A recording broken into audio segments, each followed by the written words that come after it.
Sir, ഞാൻ ഈ നന്ദി പ്രമേയത്തെ എതിർക്കുകയാണ് സർ. 9 കൊല്ലത്തെ ഭരണം കൊണ്ട് സർ നമ്മുടെ സംസ്ഥാനം എവിടെയാണ് എത്തി നിൽക്കുന്നത്? പണമില്ലാത്തതിനാൽ പ്രഖ്യാപിച്ച പദ്ധതികളിൽ പകുതി ആദ്യം വെട്ടിക്കുറച്ചു, പിന്നെ അതിന്റെ പകുതിയും വെട്ടിക്കുറയ്ക്കുന്ന ശ്രമത്തിലാണിപ്പോൾ സർക്കാർ. അത് മന്ത്രിമാർക്കൊക്കെ നന്നായിട്ട് അറിയാം സർ. 30,000 കോടി പുറത്ത് കൊടുത്തു തീർക്കാനുണ്ട് വിവിധ ഏജൻസികൾക്ക്, കരാറുകാർക്ക്. ശമ്പളവും പെൻഷനും മുടങ്ങുകയാണ് സർ. ഉച്ചക്കഞ്ഞിയില്ലാത്ത സ്കൂളുകൾ, മരുന്നില്ലാത്ത ആശുപത്രികൾ, പൊട്ടിപ്പൊളിഞ്ഞ റോഡുകൾ, ഇവിടെയൊക്കെ നിസ്സംഗമായി നിൽക്കുന്ന ഒരു സർക്കാരാണ് സാർ. എന്നാൽ ജനങ്ങളിൽ നിന്ന് നികുതി പിരിക്കുന്നതിന് വല്ല കുറവുണ്ടോ സാർ? വൈദ്യുതി കരം കൂട്ടി, വെള്ളക്കരം കൂട്ടി, അതുപോലെ തന്നെ കെട്ടിട നികുതി വർദ്ധിപ്പിച്ചു, രജിസ്ട്രേഷൻ ആകെ കൂട്ടി, കോടതി ചെലവുകൾ കൂട്ടിയെന്ന് മാത്രമല്ല ഇപ്പൊ 5 ഇരട്ടിയാക്കി കൂട്ടാൻ വേണ്ടി പുതിയ ശുപാർശയും വാങ്ങി വെച്ചിരിക്കുകയാണ്. പെട്രോളിന് സെസ് കൂട്ടി. അങ്ങനെ പോകുന്നു സാർ നികുതി ഭാരം. കടമെടുക്കുന്ന കാര്യത്തിലോ, കടമെടുത്ത് മുടിഞ്ഞ തറവാടായിട്ട് കേരളം മാറി സാർ. ഈ ഗവൺമെന്റ് പിണറായി വിജയൻ സർക്കാർ അധികാരത്തിൽ വരുമ്പോൾ കേരളത്തിന്റെ പൊതുകടം 1.5 ലക്ഷം കോടിയായിരുന്നു. അതിപ്പോ 4.75 കോടിയായി. ഇപ്പൊ എടുക്കുന്ന കടത്തിന്റെ സ്ഥിതി എന്താണെന്ന് അറിയുന്നത്? എടുക്കുന്ന കടത്തിന്റെ 92% പഴയ കടം വീട്ടാനാണ് ഉപയോഗിക്കുന്നത്. കേരളത്തെ ഇവർ കടക്കെണിയിലാക്കി എന്നുള്ളതാണ് സാർ ഇപ്പോഴത്തെ അവസ്ഥ. ഗവൺമെന്റിന്റെ പിടിപ്പുകേടാണ് ഇതിനൊക്കെ കാരണം സാർ. ദൂർത്തിലേക്ക് ഇവർ എത്രമാത്രം പോയി എന്ന് ഞാനിവിടെ വിശദീകരിക്കേണ്ടതില്ല. കാരണം അത്ര വലിയ ദൂർത്താണ് ഈ സർക്കാരിന് കീഴിൽ നടക്കുന്നത് സാർ. ഇവിടെ ഇപ്പോൾ വാഴ്ത്തുപാട്ടുകളാണ്. ഇതൊക്കെയാണ് സർക്കാരിന്റെ അവസ്ഥ. ജനം വല്ലാതെ നെടുവീർപ്പിട്ട് വല്ലാത്ത പ്രതിസന്ധിയിലാണ്. പക്ഷേ നമ്മുടെ നാട്ടിൽ സാർ വാഴ്ത്തുപാട്ടാണ്. ആദ്യം മുഖ്യമന്ത്രിയുടെ ഇവിടെ സെക്രട്ടേറിയറ്റ് അസോസിയേഷന്റെ സമ്മേളനത്തിൽ വന്നപ്പോൾ അത് മുഴുവനും ബഹുമാനപ്പെട്ട മുഖ്യമന്ത്രി ഇരുന്ന് കേട്ടു എന്നുള്ളതാണ് എന്നെ ഏറെ ആകുലപ്പെടുത്തിയത്. കാരണം ഈ വാഴ്ത്തുപാട്ടുകൾ ഇങ്ങനെ കേട്ടിരുന്നത് കൊണ്ട് ഈ സംസ്ഥാനത്തിന്റെ പ്രശ്നങ്ങൾ പരിഹരിക്കപ്പെടുമോ സാർ? കാരണഭൂതന്റെ 2ാം എപ്പിസോഡ് കാവലാൾ ഇതാണ്. ഈ സ്തുതിഗീതങ്ങളും വാഴ്ത്തുപാട്ടുകളും സ്വയം ഉയർത്തലൊന്നും പാടില്ല എന്നതാണ് പാർട്ടി നയമെങ്കിലും ഇവിടെ നടന്നുകൊണ്ടിരിക്കുന്നത് സാർ ഇതൊക്കെയാണ്. ആ പാട്ട് എഴുതിയ ആൾക്കോ വിരമിച്ച ശേഷം വീണ്ടും പുനർനിയമനം. സാർ എന്താണിത്? ഇവിടെ അന്ന് പറഞ്ഞ എന്താണ്? അധികാരത്തിൽ കയറുമ്പോൾ പറഞ്ഞ എന്താ?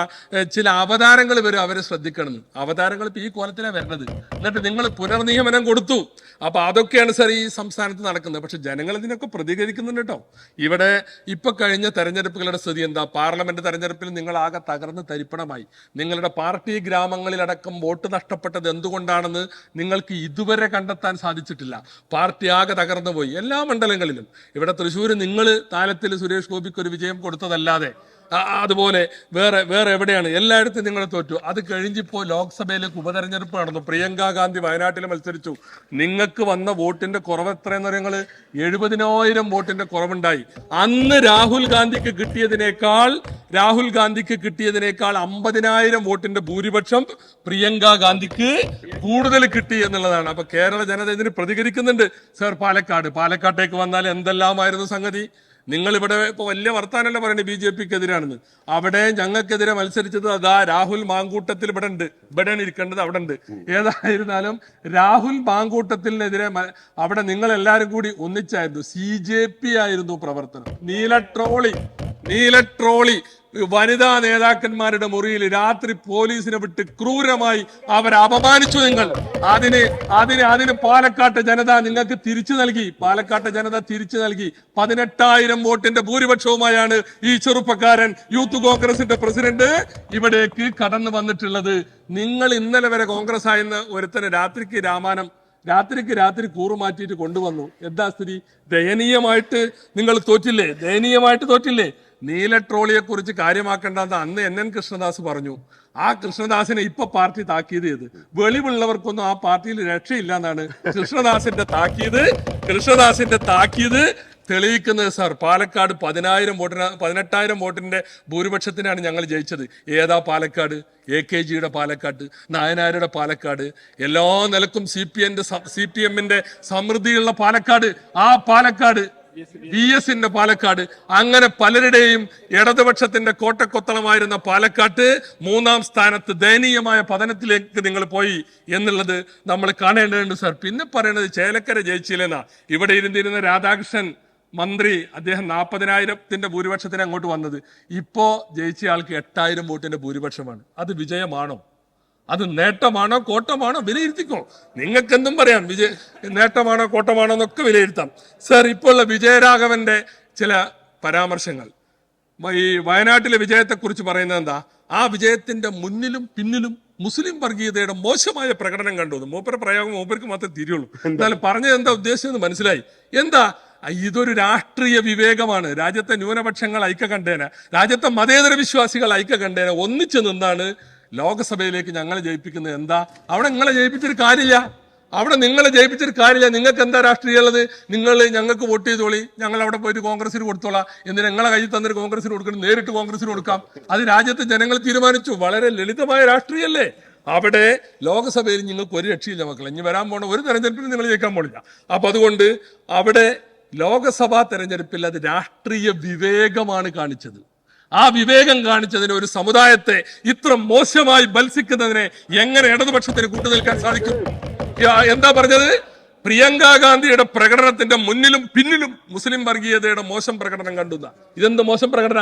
ഇത് രാഷ്ട്രീയ വിവേകമാണ്. മുസ്ലിം വർഗീയത മാത്രമല്ല, നിങ്ങളെ സഖാക്കൾ വോട്ട് ചെയ്തില്ലേ? അതുകൊണ്ടല്ലേ നിങ്ങൾക്ക് 70,000 വോട്ട് കുറഞ്ഞത്. 6 മാസം മുമ്പുള്ള ലോക്സഭാ പൊതു തെരഞ്ഞെടുപ്പിലുള്ളതിനേക്കാൾ 70,000 വോട്ട് നിങ്ങൾക്ക് കുറഞ്ഞത് അതുകൊണ്ടാണ് എന്നുള്ളതെങ്കിലും നിങ്ങൾ മനസ്സിലാക്കണം. പിന്നെ ആ തെരഞ്ഞെടുപ്പിലാണ് ഒരു BJP ചെറുപ്പക്കാരൻ സന്ദീപ് വാര്യർ ഞങ്ങളുടെ കൂട്ടത്തിലേക്ക് വന്നത്. അവിടെ പിന്നെ മാരാർജി ഭവനിലുള്ളതിനേക്കാൾ വലിയ വിഷമമായിരുന്നു AKG സെന്ററിൽ. നിങ്ങൾ പൊട്ടിക്കരിയായിരുന്നു.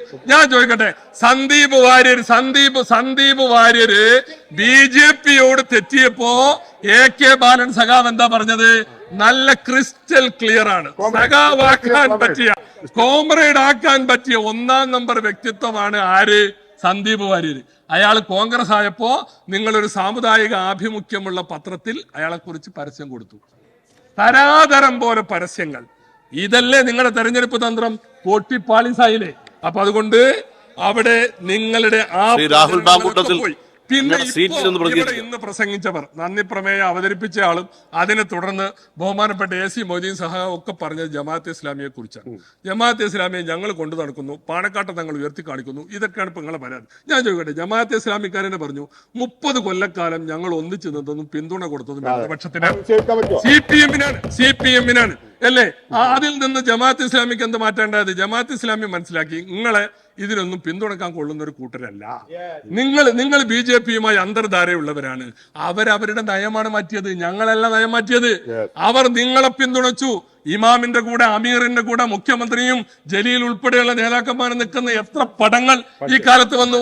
ഇനി ഞാൻ ചോദിക്കട്ടെ, രാജസ്ഥാനിൽ ഇപ്പൊ നിങ്ങൾക്കൊരു ആറ്റുക്കനി കിട്ടിയല്ലോ, ഒറ്റ ആള് ഉത്തരേന്ത്യയിൽ ആകെ ഉള്ള ഒരു MP ആണ് നിങ്ങൾക്ക് കിട്ടിയത്. അതിന്റെ മുന്നിലും പിന്നിലും ഈ ജമാഅത്തെ ഇസ്ലാമി ഉണ്ടായിരുന്നു. ഫോട്ടോകൾ വേണം, എത്ര ഫോട്ടോ. അപ്പോ നിങ്ങളെ പിന്തുണക്കുമ്പോ സ്വർഗീയം, ഞങ്ങളെ പിന്തുണച്ചാൽ വർഗീയം. ഇതൊക്കെ ജനത്തിന് മനസ്സിലാകും. ഞാൻ ചോദിക്കട്ടെ, PDP നിങ്ങളെ കൂടെ ഞങ്ങൾക്ക് തീവ്രത പോരാ എന്ന് പറഞ്ഞിട്ട് പോയ INL നിങ്ങളെ കൂടെ. അപ്പൊ അതൊക്കെ സ്വർഗീയം, നിങ്ങൾക്ക് കിട്ടാത്തതൊക്കെ വർഗീയം.